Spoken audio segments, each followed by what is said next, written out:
Hi, guys. Welcome to the 10th MHP podcast. We're finally hitting the double digits. Today, we'll be talking about PRI modalities, when to train compound movements in a workout, as well as plyometrics. So, today, we're super excited because we finally hit the double digits. How do you feel, Jacob? Feeling great. We're in the big time, big leagues now. Exactly. All right. So, the first topic, what are PRI modalities and what are they specifically used in training? So this opens up a very deep rabbit hole from I've kind of learned about this stuff peripherally from other people that have chased that rabbit hole all the way down. And my understanding is that there's a whole bunch of courses and certifications around this stuff. And sometimes you take one or two of them and you leave feeling like you knew less than when you went in there. Um, so I'll preface all of this by saying it's a very nuanced, complicated world of topics that I am a very I'm very slightly educated on them. So Mm-hmm.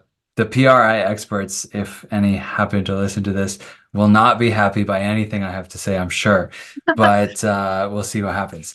So essentially, my understanding is PRI is this um, view on the training and on the body that essentially views it through what's called the left AIC pattern, which Okay. just means the left anterior and interior chain is overactive.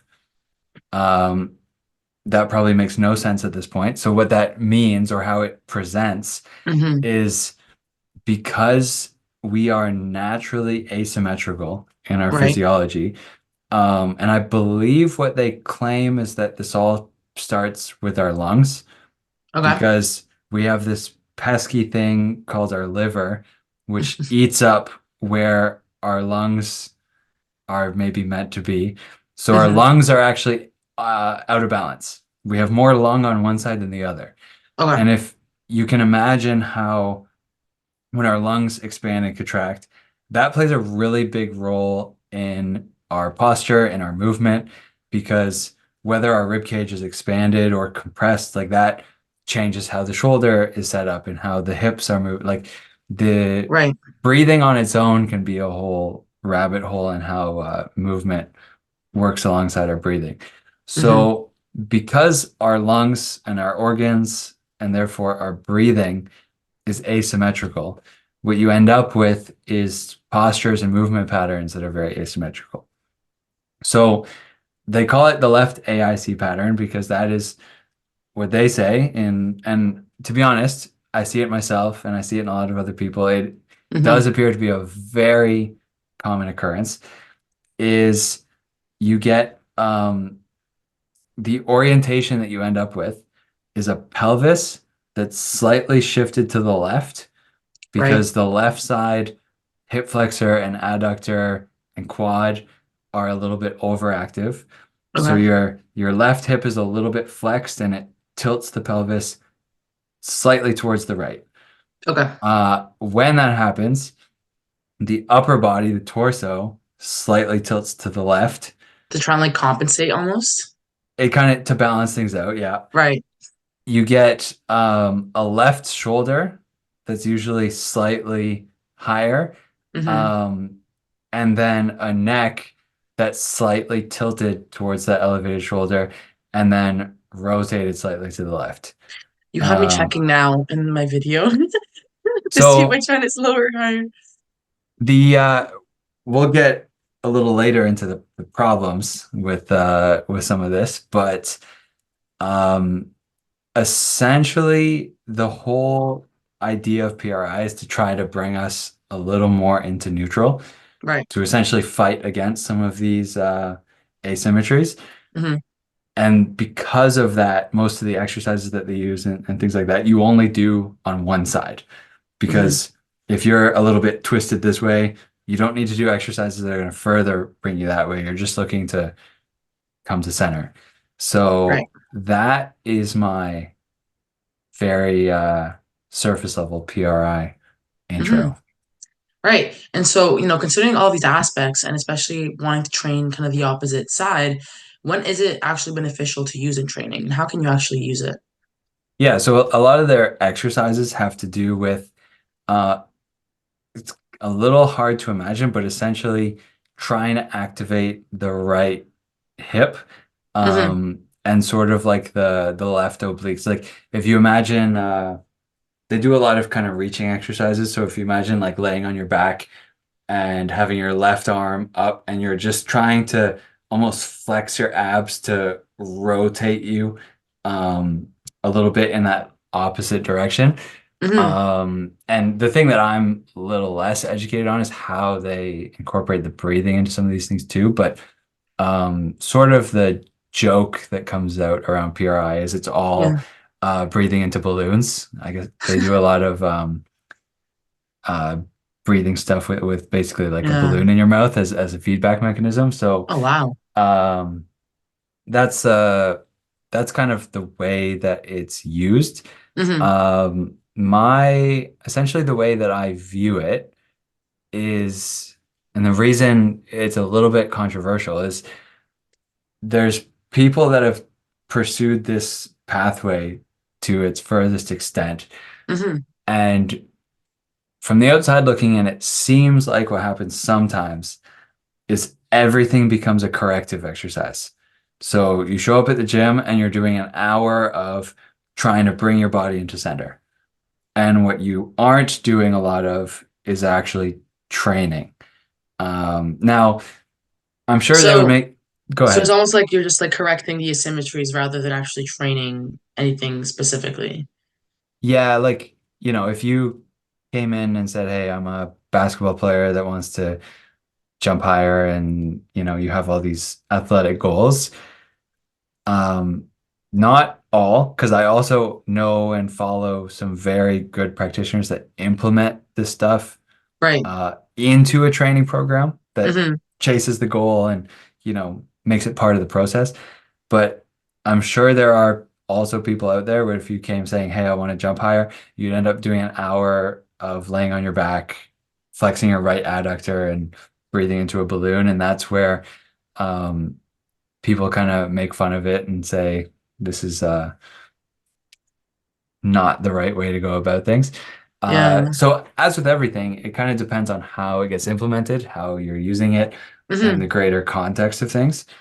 Um, so my thing is like it seems like a useful tool. It Uh-huh. takes it's not something that's all that easy to take and kind of practice on your own because there's a lot Yeah. of nuance with what muscles you're using to create these like during these exercises.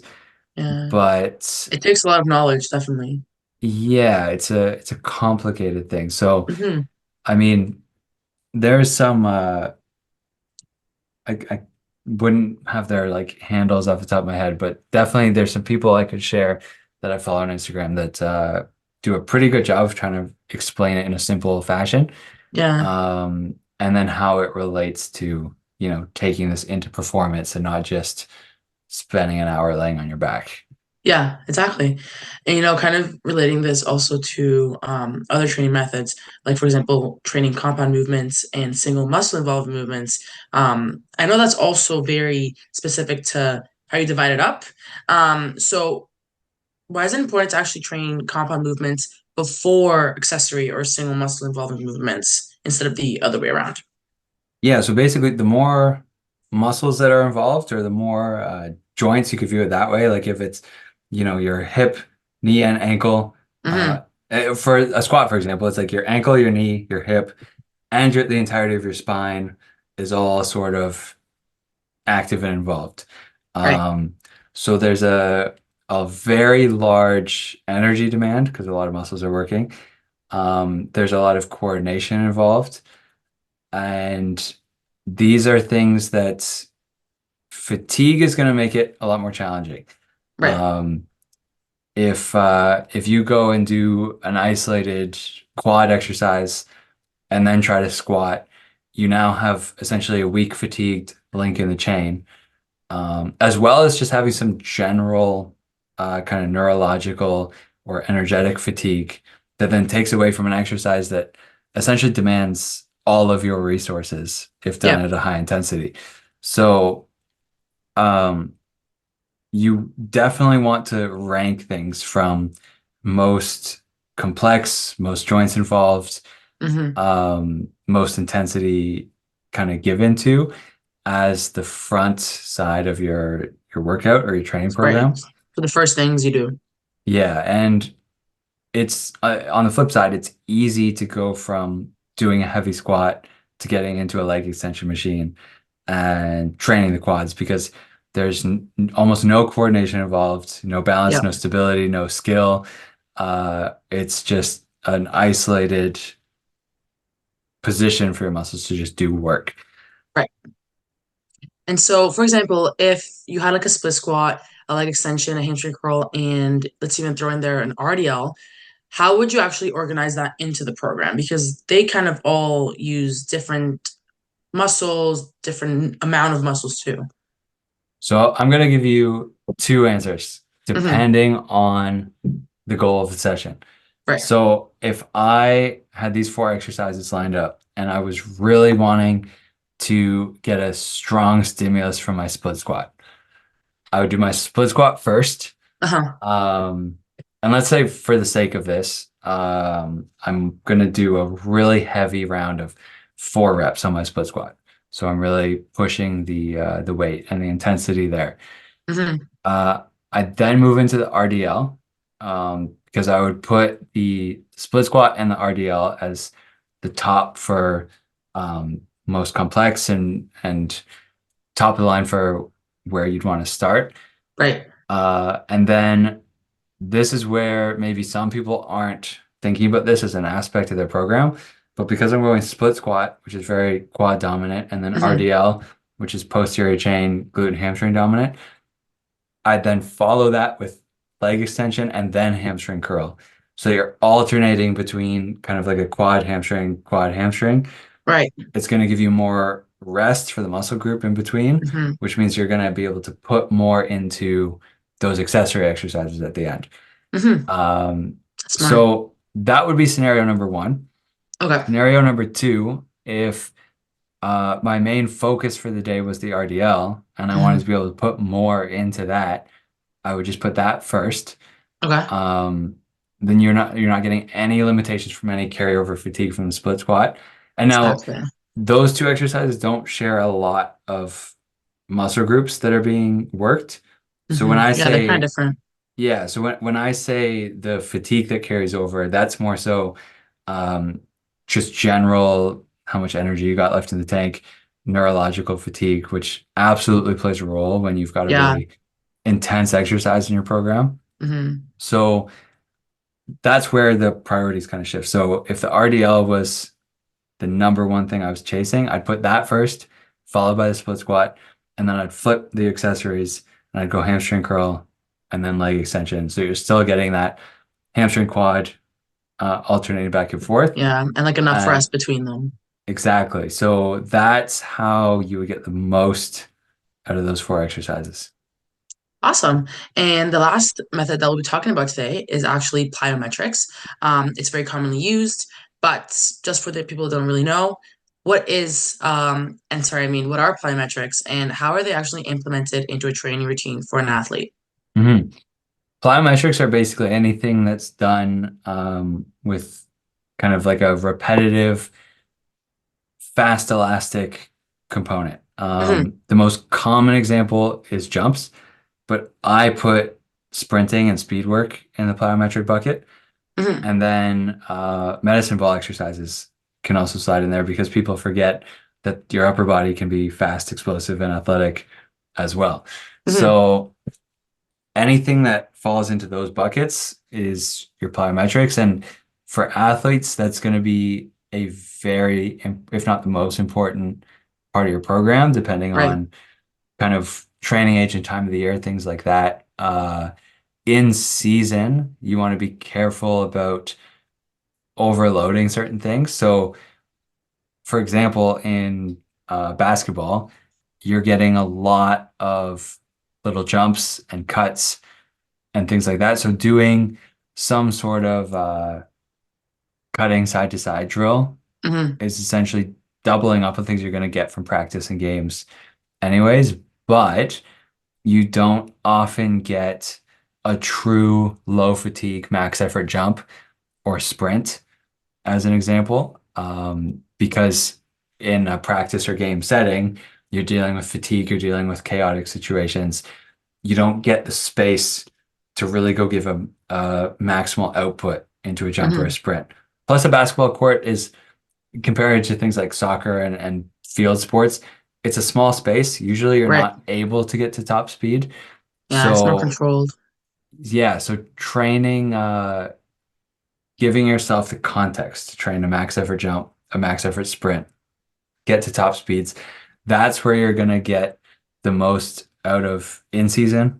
programming because it's inherently different from what you're seeing in practice. Whereas in the off season, there's almost an aspect of trying to mimic what you're going to see from Right. practices and games because you're trying to prepare the body to handle those things. So Mm. that's where you don't want to be redundant in your plyometric programming. Yeah, and kind of for the physiology heads that listen to this podcast, plyometrics, they use the stretch shortening cycle. Um, Yes, I guess we should just go over a little bit of what that is, why it's so important, and why it's actually trained. absolutely. That's a great point. So when you are trying to produce force into Hmm. some movement, doing it slow, for example, just take a squat. If you take a slow tempo squat where you're going down slow, pausing, moving up slow, that's almost entirely a muscular driven movement. Hmm. And all the energy that's created is energy you had to spend to create that force. Right. The stretch shortening cycle that you mentioned is essentially where the free energy comes from.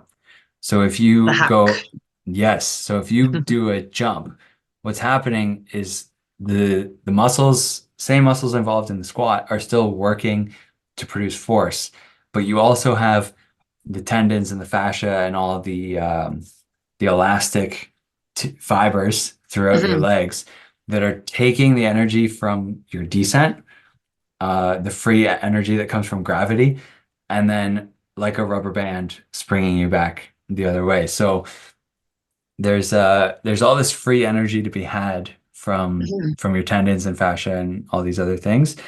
And it's something that everyone can utilize. Like you're gonna be able, everyone knows or can picture now that Right. if they do an exercise, a strength exercise fast, they're gonna be able to use more weight than if they go slow and controlled Yeah. because you're able to utilize that free energy store.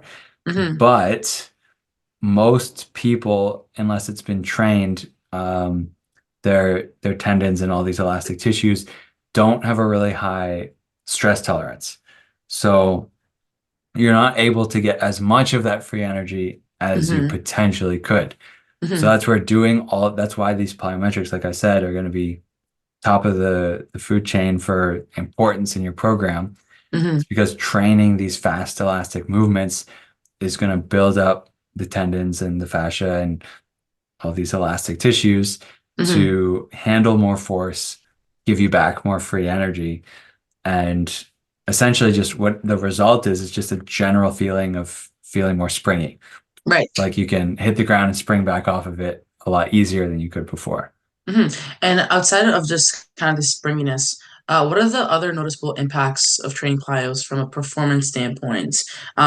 So kind of what does it translate to without being too sport specific? Yeah, just a general ability to jump higher, cut faster, sprint faster, like the So be more explosive and vertically and horizontally. in all movements, Yeah, yes. As long as awesome. you're training, like if you there's an aspect where if you get better at jumping, you Hmm. might see some transfer to sprinting, Okay. but there is a specificity component where you need Mm. to train going forward to get more explosive going forward, and same with verticality. Like there is a general enhancement that you'll see, Hmm. but mostly you want to make sure you're training the specific Yeah. things that you want to get better at. Does it also apply in terms of like the upper body versus the lower body? is it also as specific as that? Because I know you mentioned that, for example, with the med ball, you're actually able to use that for the upper body, and then maybe for the lower body, it would be like box jumps, leaps, hops, quick feet, sprinting. Yeah, for sure. If you have a sport where being able to move explosively through your upper body is important, Hmm. there's maybe not as many, Right. but say so the easy example is you could take something like boxing, Hmm. where that would be a big one. Um, Obviously, throwing sports like baseball or like a quarterback in football would that like that's the most obvious. Like you need to be able to produce power through your arm and your upper body. Right. But even taking a maybe less obvious example, in basketball, could you develop your ability to throw a longer pass, throw a harder pass? These are Yeah. things you can train that ability to just to produce more force Hmm. through your arms. And I know in basketball, everyone's just thinking like, I want to jump higher, but there's other athletic qualities that actually do transfer to some of the skills involved. Hmm. Yeah, that's super cool. And if somebody wants to kind of train this over time, and actually see if they're improving or not, what is one variable that they can actually test to see how they were performing before and then after a training program that used plyometrics? I would do two things. The Hmm. first would be just a simple measure of output for the thing that you're specifically training for. Like we Hmm. talked about vertical and horizontal. Hmm. If you're focused on vertical jump, do a vertical jump test. If you're focused on getting faster, do a Hmm. sprint test and get some external measure of performance. Right. That's the simplest thing to do, maybe the obvious thing to do. The less obvious thing, which could potentially be more important, I'll just throw that out there, Yeah. um, Hot take, hot take. would be some sort of qualitative measure, something that you can't other unless you have some really expensive technology, something you can't really get a measure on. Right. But if you did something like a pogo hop, where you're Hmm. just bouncing off 2 feet, you're one trying to get high off the ground, and two trying to be fast off the floor. Yeah. So like If reduce contact time on the floor. Exactly. If Okay. you do that exercise and you set up your phone to take a video where you don't need to get the whole exercise, if you can just see from like your knee down and you can see what the foot's doing, if you take a video of that and you could compare it to day one to day 60 of your explosiveness, plyometric program, whatever you're Hmm. doing, you would hope to see that, hopefully you'd see both, that you're able to get higher and be faster off the floor. Hmm. But either one of those things happening would also be progress because those are two variables that you can trade off. Uh-huh. Even in the same session without improving anything, you could increase your time on the ground to Hmm. create more force and jump higher, and you could decrease your jump height to be faster off the floor. So usually what you see is like if you're just optimizing for speed off the ground, it's little low hops. And then if you're optimizing for getting as high as possible, you spend a lot more time on the ground to generate force. Hmm. So either one of those things improving without the other dropping would be I would say proof that something's gotten better. Awesome. But with a really robust program, hopefully you would see both of those things are able to increase. And then that's something that you would hope you could pick up on video where you don't Hmm. have a number associated, but your proof is right there. Yeah, so it's like just noticeable results that you can just see without needing to rent out or use some very expensive equipment. Absolutely.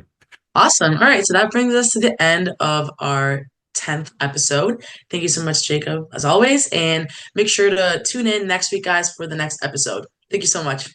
Thank you. See ya. See ya.